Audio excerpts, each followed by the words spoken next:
सुकृति तेनैव तेजः पते तेनैव तेजः पते। बोले देवादिदेव खजर अतिशयकारी श्री चिंतामणि पार्श्वनाथ भगवान की जय। संत श्रोमणि आचार्य भगवान गुरुदेव विद्यासागर जी महाराज की जय।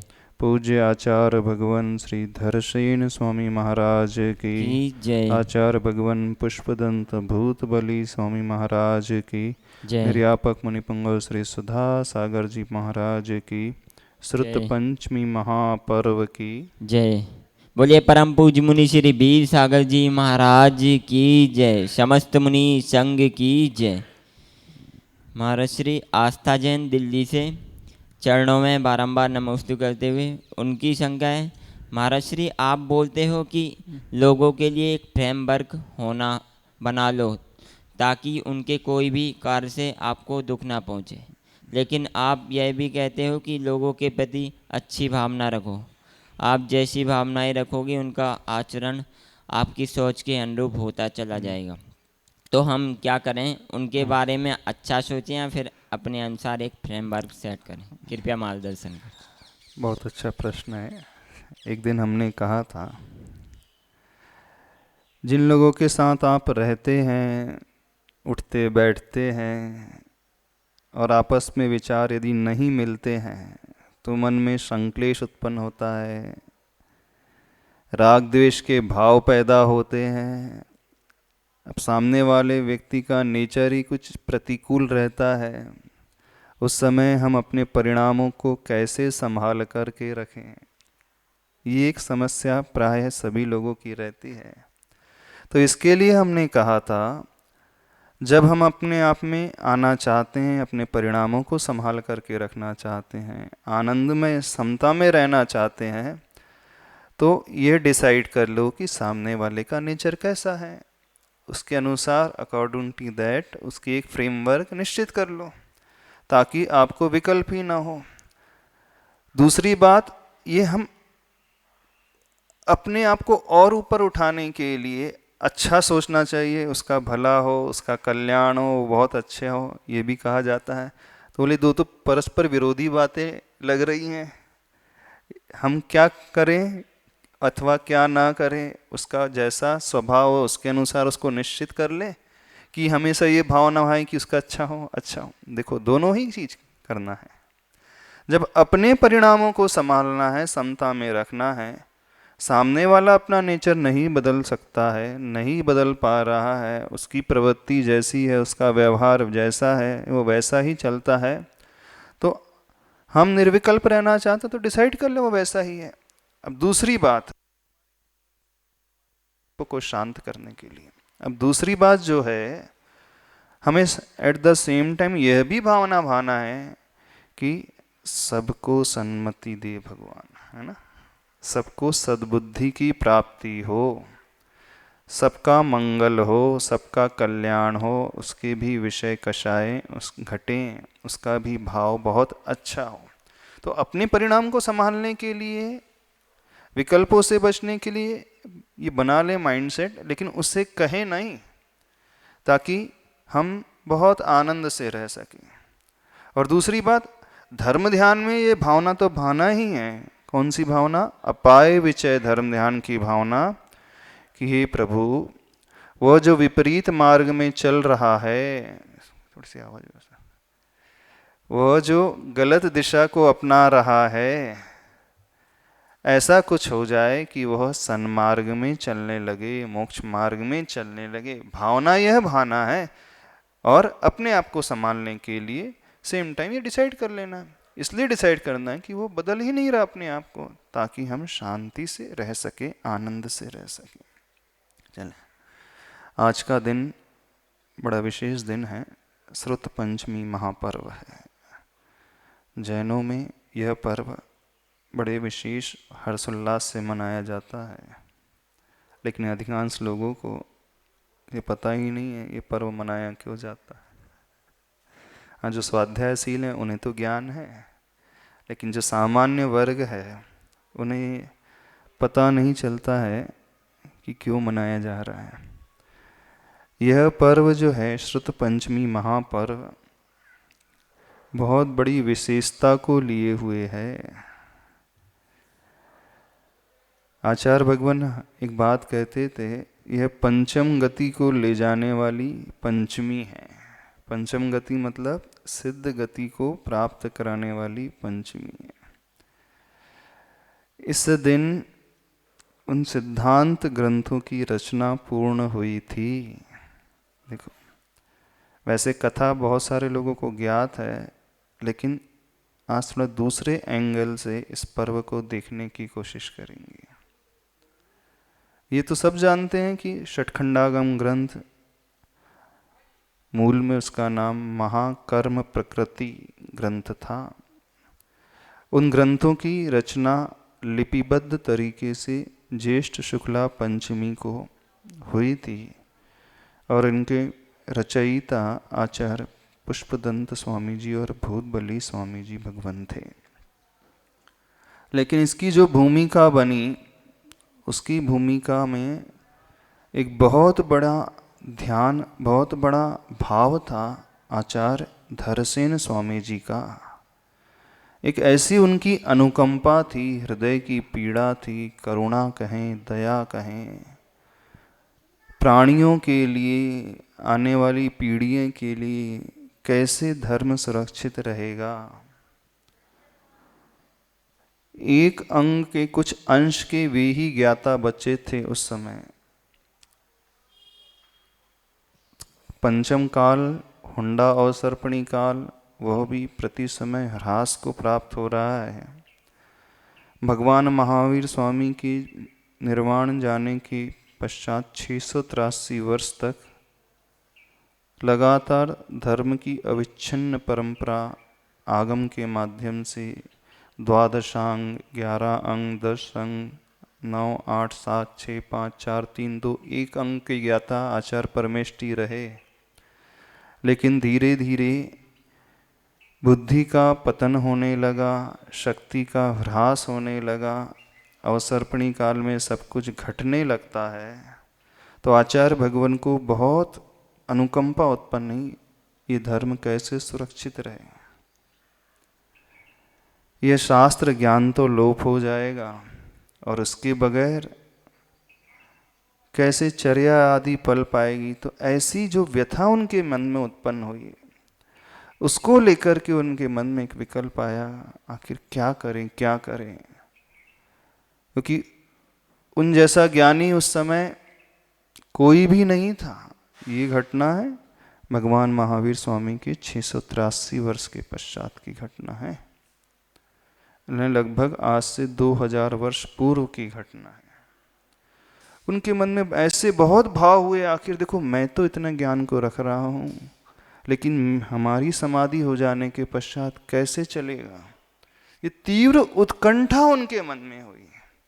जब ऐसी भावना पैदा होती है, इस भावना को कहा जाता है अपाय विषय धर्म ध्यान। अपाय विषय धर्म ध्यान का अर्थ है संसार के प्राणी सन्मार्ग को कैसे अपनाएं, मिथ्या मार्ग को छोड़ करके कैसे सही रास्ते पे कदम बढ़ाएं। और यह तब संभव हो सकता है जब उन्हें कोई बताने वाला हो। यदि रास्ता दिखाने वाला ही कोई नहीं है, मार्ग बताने वाला ही कोई नहीं है, तो व्यक्ति सामान्य प्राणी समझ ही नहीं सकते। और रास्ता दिखाने वाले यदि कोई होते हैं, पथ प्रदर्शक यदि कोई होते हैं, तो वे गुरु होते हैं, आचार्य परमेष्ठी होते हैं। चाहते तो वो अच्छे से गिरनार की उन गुफाओं में बैठ कर के अपनी संलेखना कर सकते थे समाधि पूर्वक। कोई आवश्यकता नहीं थी उन्हें कि ये शास्त्रों को हम दूसरों को दे करके जाएं। नहीं, बोले ये तो स्वार्थ हो जाएगा। कर्म के क्षयोपशम से यदि हमें प्राप्त हुआ है तो हम इसको आगे पास करके जाएं। और एक तीव्र हृदय की वेदना का परिणाम कि जो आचार्य परमेष्ठी अपनी ही आत्मा में लीन रहते हैं, अपने ध्यान में ही लीन रहते हैं, निवृत्ति में ही रहते हैं, सामायिक में ही रहते हैं, वे उससे नीचे उतर करके आ जाते हैं, प्रवृत्ति में आ जाते हैं, ताकि दुनिया वालों का कल्याण हो सके। और इसी भावना को ध्यान में रखते हुए वो जो षटखंडागम ग्रंथ जिसे वर्तमान में कहा जाता है जैन धर्म का प्रमुख सिद्धांत ग्रंथ है, उस ग्रंथ को उन्होंने 2 शिष्यों के लिए प्रदान किया। वह कथा पूरी आप बहुत अच्छे से सुन सकते हैं, पढ़ सकते हैं, लेकिन यह ज्ञान के प्रति जो ललक है, जो तीव्र उत्कंठा है, ऐसी भावना जब किसी के हृदय में उत्पन्न होती है तो समझना वो सामान्य व्यक्ति नहीं, वो बहुत महान व्यक्ति है। इस कारण वो महान व्यक्ति है, वो मात्र अपने लिए नहीं जी रहा है, बल्कि उसके मन में चिंता हो रही है कि कैसे भविष्य में आने वाली पीढ़ियों में 2000 वर्ष तक कैसे वो धर्म की परंपरा अक्षुण्ण चलते रहे बिना कोई गैप के। बस ये पीड़ा जिनके मन में उत्पन्न हो गई तो मानना वो आगामी काल में बहुत महान पद को धारण करने वाले व्यक्तित्व होते हैं, सामान्य व्यक्ति नहीं होते। सामान्य व्यक्ति अपना कल्याण कर सकता है, लेकिन जिसके मन में ये भावना पर के कल्याण की भावना, धर्म की प्रभावना की भावना, जीवों की रक्षा की भावना, उनके दुख दर्द दूर होने की भावना होती है, तो मानना ऐसा जीव ही तीर्थंकर जैसी प्रकृति को मानता है, ऐसा जीव ही उत्कृष्ट पद को पाते हैं, ऐसे जीव ही गंधर्व आदि परमेष्टि बनते, सामान्य जीव नहीं। तो यदि हमारे मन में ये भावना उत्पन्न हो रही है प्राणी मात्र के कल्याण की भावना, तो ये मान करके चलना सर्वोत्कृष्ट भावना है दुनिया की। वो तीर्थंकर प्रकृति ऐसी नहीं बनती। दर्शन विशुद्धि भावना के साथ साथ उसके साथ एक प्रमुख रूप से आवश्यक चीज जो है प्राणी मात्र के कल्याण की भावना। तो उन धरसेन महाराज भगवान के भीतर ऐसी तीव्र वेदना उत्पन्न हुई प्राणियों के कल्याण की, और वो उन गुफाओं में रह करके साधना करते थे। गिरनार जी की गुफाओं में यदि आप लोग गए हों, गिरनार सिद्ध क्षेत्र, पहली टोक के पीछे से एक रास्ता निकलता है, वो राजुल की गुफा होकर के और आगे जा कर के धीरे लगभग आधा किलोमीटर चलते जाओ जंगलों में, वहाँ पे एक गुफा है, बहुत सुंदर गुफा। वहीं रह कर के वे साधना करते थे, सिद्ध गुफा मानी जाती है। वहीं का ये इतिहास है। वहीं पर उन्होंने 2 शिष्यों के लिए सिद्धांत का ज्ञान दिया था। वह भी कैसे दिया था, वह कथा भी बड़ी रोचक है। 2 शिष्यों को उन्होंने बुलाया, महिमा नगरी में सम्मेलन चल रहा था। आंध्र प्रदेश अथवा महाराष्ट्र का वो क्षेत्र माना जाता है। यति सम्मेलन युग प्रतिक्रमण जहाँ होता है 5 वर्षों में, उस क्षेत्र के आसपास रहने वाले 100 योजन तक दूर रहने वाले समस्त मुनि साधु लोग आते हैं उस क्षेत्र में, उनको इनवाइट करते हैं और सामूहिक रूप से युग प्रतिक्रमण करते हैं। उन्होंने उन अरहत बलि आचार्य भगवान के चरणों में संदेश भेजा कि कैसे कोई योग्य 2 शिष्य हों जो इस आगम ज्ञान की परंपरा को आगे बढ़ा सके, क्योंकि मेरी आयु तो बड़ी अल्प है। उन्होंने अपने अल्प आयु का ज्ञान हो गया था, कैसे वो सुरक्षित रह सके, इस भावना को लेकर के उन्होंने 2 शिष्यों के लिए बुलवाया। और आचार्य भगवान अरहत बलि ने जो 2 योग्य शिष्य थे, युवा शिष्य, ज्ञानी, जिनका ज्ञानावरण कर्म का क्षेपशम बहुत अच्छा था, उन्हें भेजा। आचार्य धरसेन स्वामी जी को रात्रि के बेला में एक स्वप्न दिखा, 2 श्वेत बैल आ रहे हैं, और जान लिया उन्होंने कि कोई योग्य ऐसे शिष्य आ रहे हैं जिससे धर्म और ज्ञान सुरक्षित रहेगा। और वो 2 शिष्य थे नरवाहन मुनिराज और सुबुद्धि मुनिराज।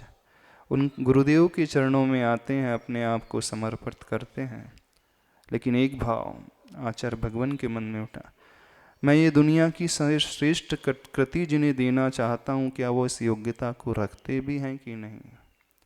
परीक्षा के लिए उन्होंने दोनों शिष्यों को एक एक मंत्र दे दिया सिद्धि करने के लिए, 2 उपवास के साथ।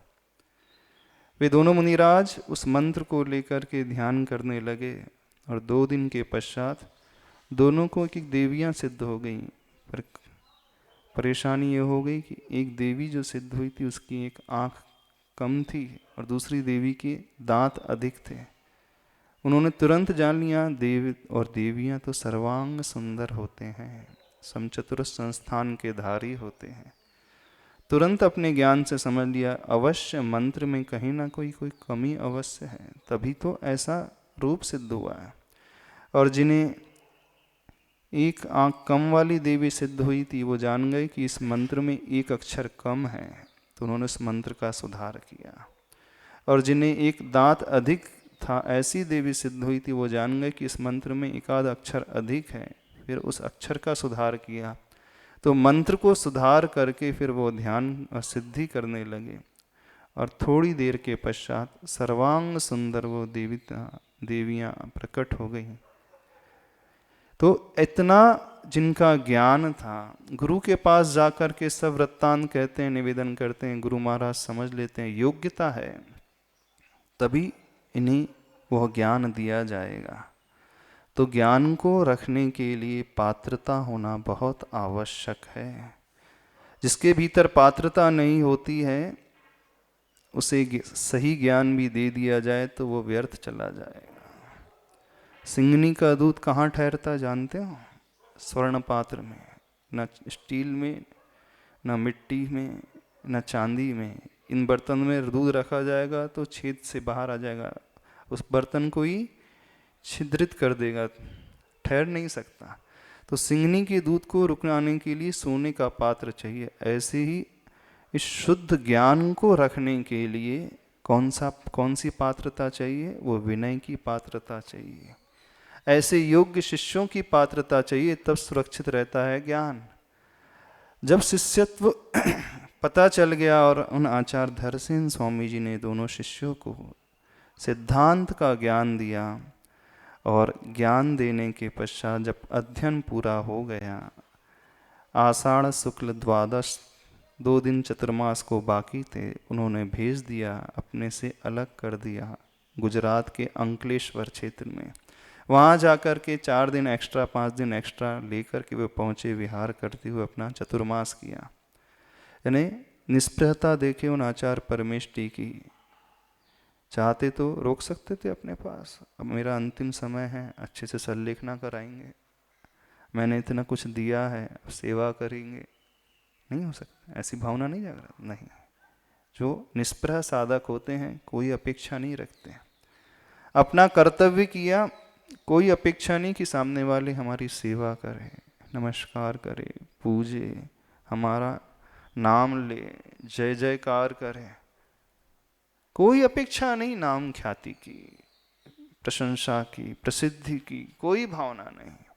बस जिन धर्म का प्रसार होना चाहिए। तो उन आचार्य परमेष्टि ने जब ज्ञान दे दिया दोनों शिष्यों को, स्वाध्याय पूरा हो गया, तो देवताओं ने आकर के पूजा की। तो भूत जाति के, व्यंतर जाति के देवताओं ने पूजा की, नैवेद्य आदि चढ़ा करके। तो एक शिष्य का नाम उन्होंने भूत बलि रख दिया, और जो दूसरे शिष्य थे जिनके दांतों की पंक्तियां अस्त व्यस्त थी, देवताओं ने आकर उनके दांतों की पंक्तियों को पूर्ण व्यवस्थित कर दिया, पुष्प जैसा बना दिया, कुंद पुष्प जैसे श्वेत वर्ण की। तो उनका शिष्य का नाम रख दिया पुष्पदंत। तो पुष्पदंत और भूत बलि ऐसी नाम की प्रसिद्धि जिन्होंने पाई, देवताओं के द्वारा पूजा की गई। तो ऐसे पुष्पदंत भूत बलियों के द्वारा यह ज्ञान प्राप्त किया गया, और चतुर्मास पूरा होने के पश्चात इसकी रचना लिपिबद्ध की गई, और वह ज्येष्ठ शुक्ल पंचमी को, यानी आज ही के दिन, यह शास्त्र की रचना, षटखंडागम की रचना पूर्ण हुई। इसलिए आज के दिन को श्रुत पंचमी पर्व कहा जाता है, सामान्य पर्व नहीं। जब शास्त्र पूरे हो गए तो पुनः देवताओं ने आकर के पूजा की। अब आप लोग पूजा करते हो कि नहीं उन षटखंडागम ग्रंथों की? देखो, उन ग्रंथों को तो देवता भी पूजते हैं। आचार्य परमेष्टि ने अपने जीवन की परवाह नहीं की। निष्प्रह आचार्य परमेष्टि ने ज्ञान की प्रभावना के लिए, धर्म की प्रभावना के लिए इसमें लगे रहे। ऐसे आचार्य परमेष्टि। अब हम क्या कर सकते हैं? हम थोड़ा इतना तो करें कि अपने जीवन को व्यवस्थित बनाएं, उन आचार्य परमेष्टि के गुणों की आराधना कर लें। कर सकते हो कि नहीं? चलो, क्या प्रश्न है? तो श्रुत पंचमी सामान्य पर्व नहीं, बहुत विशेष पर्व है। बहुत संक्षेप में भी हमने कथा कही है, डिटेल में कथा मिल जाएगी, इसे पढ़ना चाहिए। महाराज श्री संजीव जैन धुर्रा, अशोकनगर MP से चरणों में बारंबार नमोस्तु करते हुए, उनकी संज्ञा महाराज जी हम चैत्यालय में खड्गासन पितामा जी को स्थापित कर सकते हैं क्या? कृपया मार्गदर्शन। ये प्रश्न है ना पूज्य मुनि श्री निर्यापक मुनि पुंगा सुधा सागर महाराज जी से करें तो बहुत अच्छे हैं। ये विषय महाराज जी बहुत अच्छे से जानते हैं, इस विषय में हमारा प्रवेश नहीं है। आप लोग उन निर्यापक मुनि पुंगव से इन जिज्ञासाओं का समाधान कर सकते हैं कि महाराज जी पूर्ण अच्छे से वास्तु को जानते हैं, प्रतिमा विज्ञान को रखते हैं, कहाँ कैसी प्रतिमा होना चाहिए। अपन आगे बढ़े।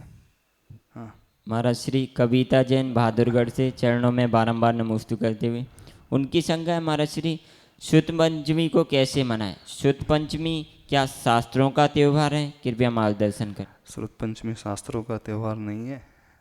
श्रुत पंचमी तो आज के दिन जैसे बताया उन सिद्धांत ग्रंथों की रचना लिपिबद्ध हुई थी, ताड़पत्र पे पूर्ण लिखा गया था। अब कैसे मनाना चाहिए?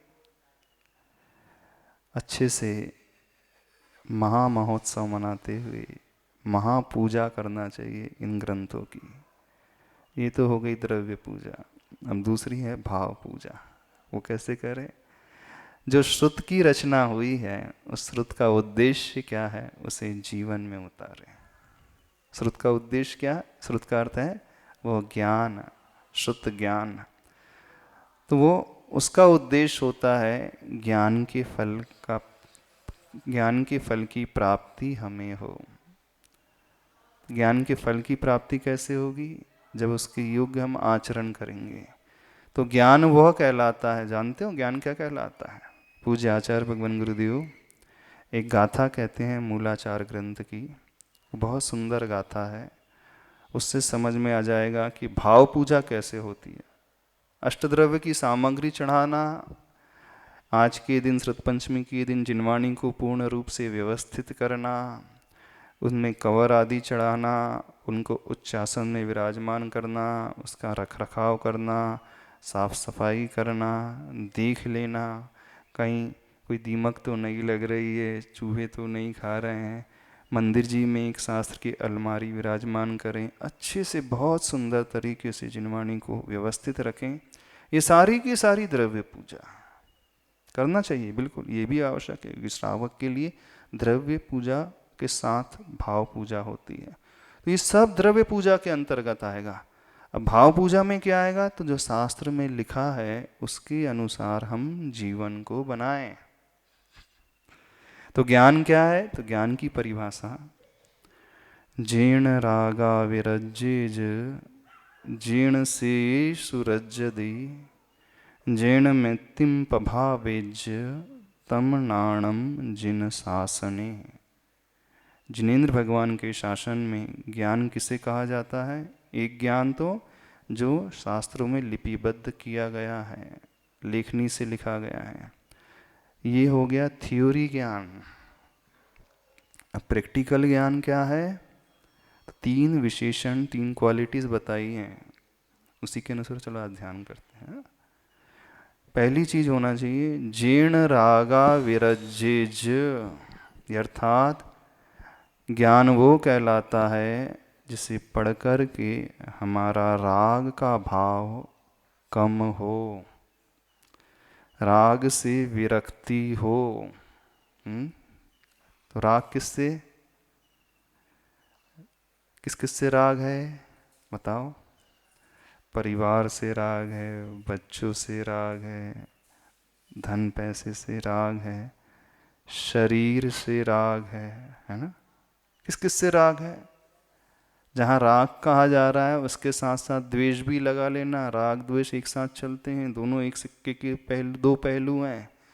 तो ज्ञान वह है जिससे राग और द्वेष से विरक्ति हो, यानी जो जो हमारे भीतर अशुभ है वह कम होता चला जाए, वह छूटता चला जाए। जो हमारे भीतर गंदगी है वह दूर होते चली जाए। उसे एक एग्जाम्पल के माध्यम से समझिए। जैसे पैर आदि में फोड़ा हो जाता है, उसमें मवाद भर जाती है ना? तो कितना पेनफुल होता है वो, कितना दर्द करता है, बहुत ज़्यादा पीड़ा देता है, बहुत दर्द करता है। तो स्वस्थ होने के लिए क्या किया जाता है? सर्वप्रथम उस घाव को पाला पोसा जाता है? नहीं, हमारे शरीर का ही है, हमारे शरीर का ही अंग है। हाँ, वो मवाद को बहुत अच्छे से स्टोर करके रखा जाए, ऐसा तो क्या किया जाता है? पहली कोशिश क्या होती है? उस मवाद को बाहर निकाला जाता है। जो गंदगी भर चुकी है उसे बाहर करें। तो ऐसे ही शरीर की जैसे हमारे आत्मा में भी बहुत सारी मवाद भरी हुई है। वो मवाद कौन सी है? अशुभ की, कषायों की, विषयों की, आर्त ध्यान और रौद्र ध्यान की। तो ज्ञान का पहला लक्षण क्या है? राग से और द्वेष से विरक्ति, अर्थात अशुभ को छोड़ना। जो गंदापन है उसे निकाल करके अलग कर देना। जैसे मवाद निकाल दी जाती, डॉक्टर क्या करता है? पहले डिसेक्शन करके, चीरा फाड़ी करके उसके मवाद को निकाल देता है। जब तक मवाद भरी रहती है बहुत दर्द होता है, और जैसी मवाद निकल जाती घाव से, दर्द एकदम कम हो जाता है। अब मवाद निकल गई, दर्द कम हो गया, तो उसके बाद फिर ऑइंटमेंट लगाया जाता है, दवाई लगाई जाती है, ट्यूब लगाया जाता है, ऐसी है ना। बीटाडीन आदि भरी जाएगी उसमें, फिर ड्रेसिंग की जाएगी, पट्टी की जाएगी।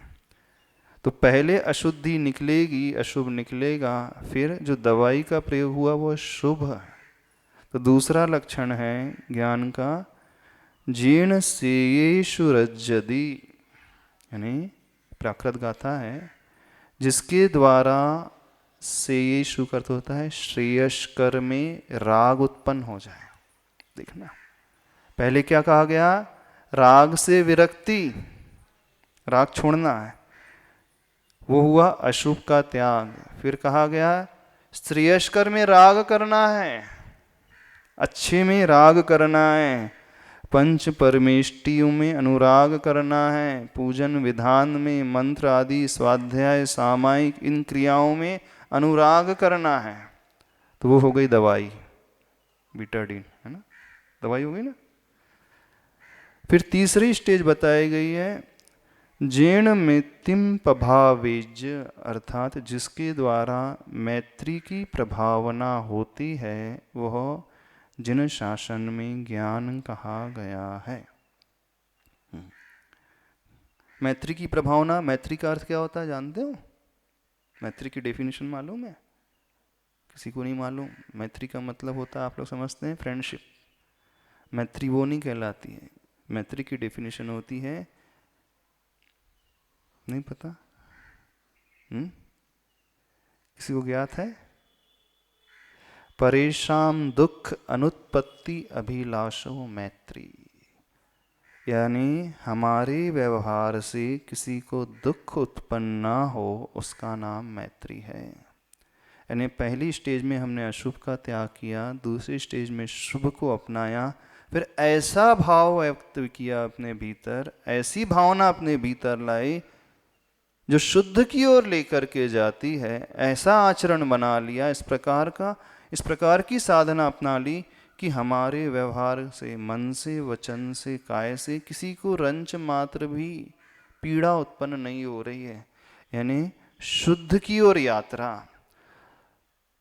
तम नाणम जिन शासने, जिनेन्द्र भगवान के शासन में, तम यानी वह, नाणम, नाण का अर्थ होता है ज्ञान। प्राकृत में ज्ञान को नाणम कहा जाता है, ज्ञान को नाणम।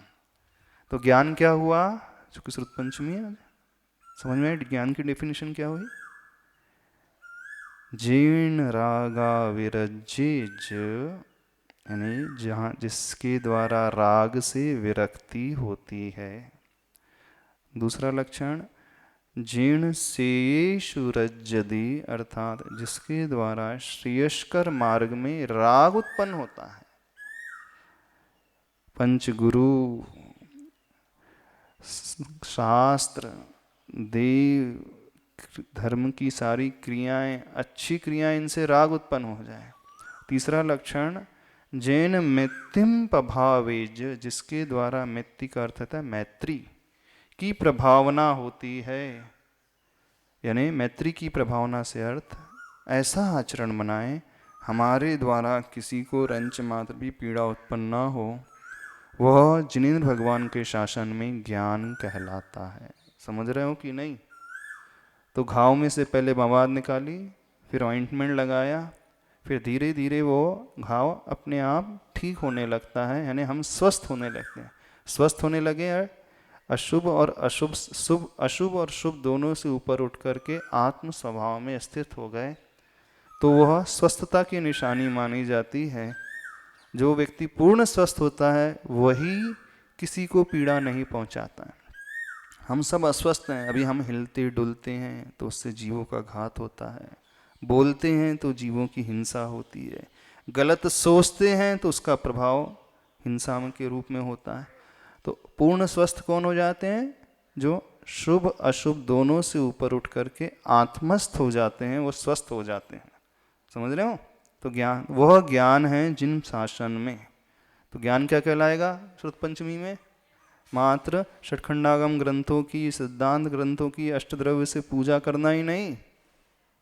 क्या कहलाएगा? राग से विरक्ति, पंच परमेष्टि में राग, और शुद्ध की यात्रा, मैत्री की भावना। कर पाओगे? बड़ा कठिन है, तीनों चीजें बहुत कठिन है। नहीं कठिन? राग देश छोड़ना ही बहुत कठिन है। चलो शुरू करो 5 मुद्राओं से। तो आज इसी गाथा को लेकर के अपन भावना करेंगे। बहुत अच्छी गाथा है, बहुत प्रिय गाथा है आचार्य भगवान की, सामान्य नहीं है, बहुत विशेष है। जब इसकी भावना हम बार बार करते हैं, इसका चिंतन बार बार करते हैं, देखो इस चिंतन का फल क्या होता है कि हमारे राग द्वेष के परिणाम धीरे धीरे शांत होने लगते हैं। व्यर्थ नहीं जाता है चिंतन, ऐसा नहीं समझना है। तो हम बोल ही तो रहे हैं यहाँ बैठ कर के, क्या बोल रहे हैं? जीर्ण रागा विरज्य, याद कर लो, याद हो जाएगा। 3 चीजें छोटी छोटी, जीर्ण रागा विरज्य, जीर्ण सीयेषु रज्जति, जीर्ण मिथिम पभावेज्य, तमनाणम जिन सासने। बहुत अच्छी। चलो 5 मुद्राओं से शुरू करते हैं। पहली मुद्रा अरिहंत मुद्रा। ओम अरहम नमः, ओम अरहम नमः, ओम अरहम नमः, ओम अरहम नमः, ओम अरहम नमः। दूसरी मुद्रा। ओम अरहम नमः, ओम अरहम नमः, ओम अरहम नमः, ओम अरहम नमः, ओम अरहम नमः, ओम अरहम नमः, ओम अरहम नमः, ओम अरहम नमः, ओम अरहम नमः, ओम अरहम नमः। चौथी मुद्रा।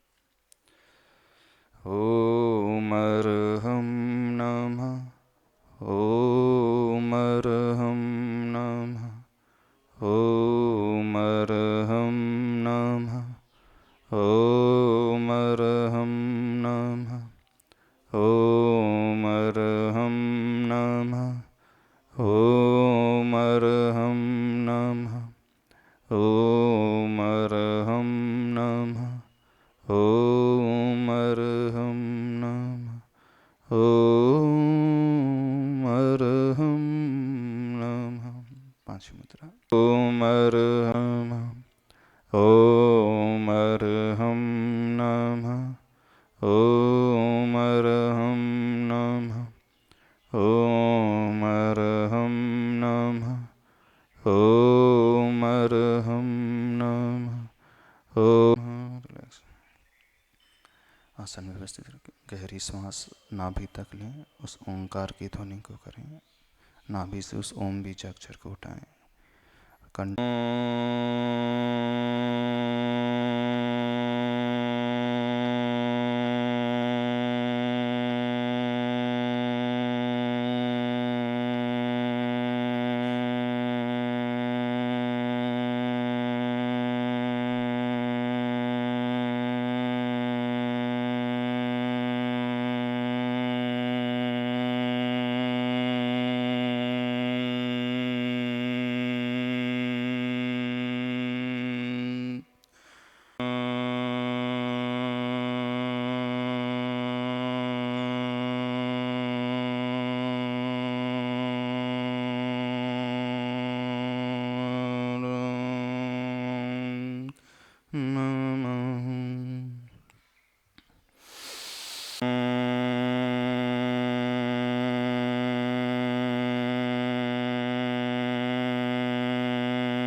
का विकास होता है, उस आज्ञा चक्र को एक्टिवेट करें।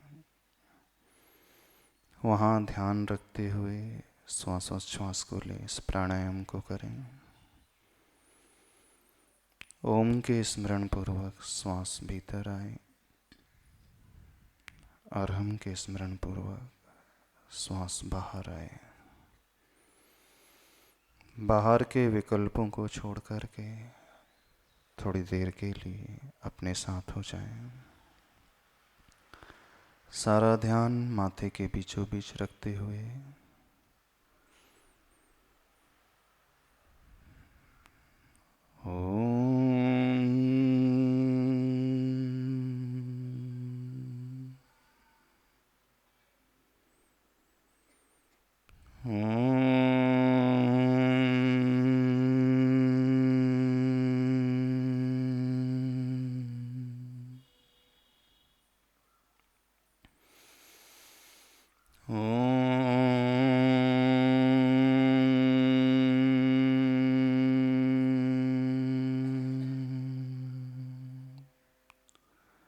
अपने भीतर रहने वाले उन कषायों को, भावों को धीरे धीरे हमें छोड़ना है।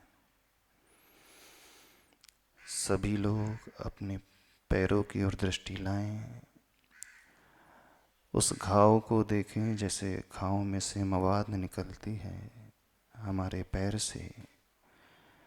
वो विकृति, वो नेगेटिव वाइब्स, नेगेटिव वाइब्रेशन उस मवाद की भांति बाहर आ रहे हैं।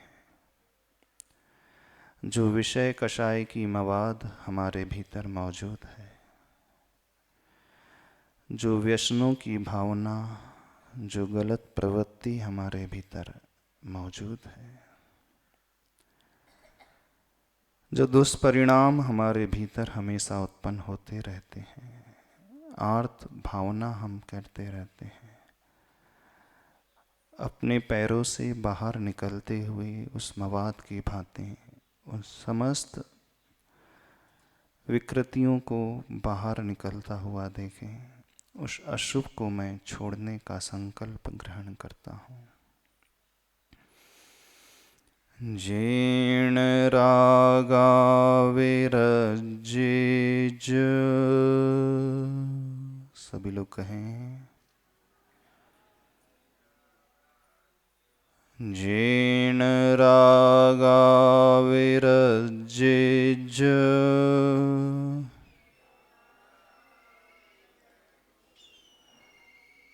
मैं अपने भीतर से उस राग की भावना को त्यागता हुआ विरक्ति के भाव से भरता हूँ। तमणाणम जिन सासने,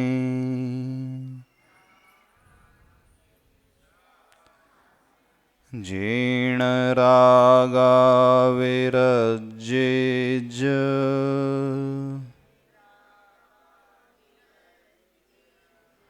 तमणाणम जिन सास ने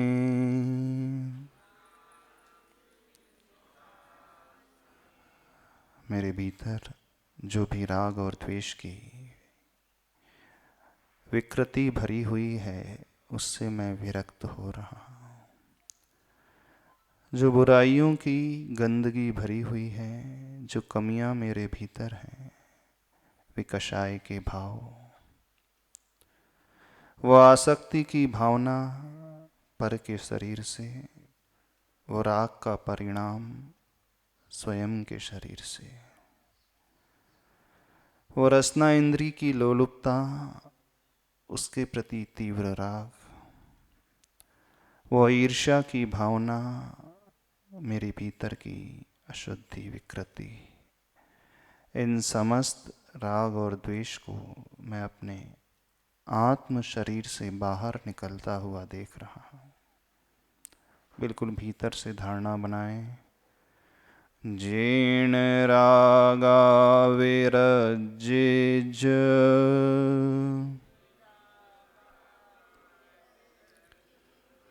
तमिणाणम जिन सासने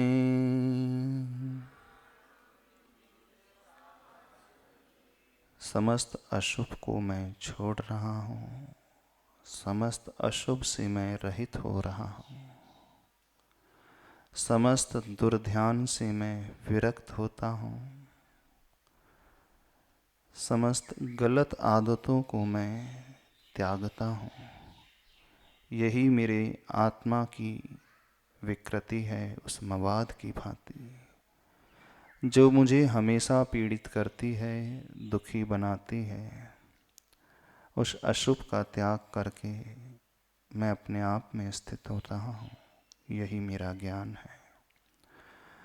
अशुभम परम शांति ओम अरहम परम शांति ओम अरहम परम शांति। इस पूरी ऊर्जा को अपने शरीर से स्पर्श कर सकते, एक से अनेक संसार के कल्याण के संप्रेषित करें। बोले महावीर भगवान की, संत श्रोमणी आचार्य भगवान गुरुदेव विद्यासागर जी महाराज की जय। बोलिए आज का परम नियम पूज्य मुनि श्री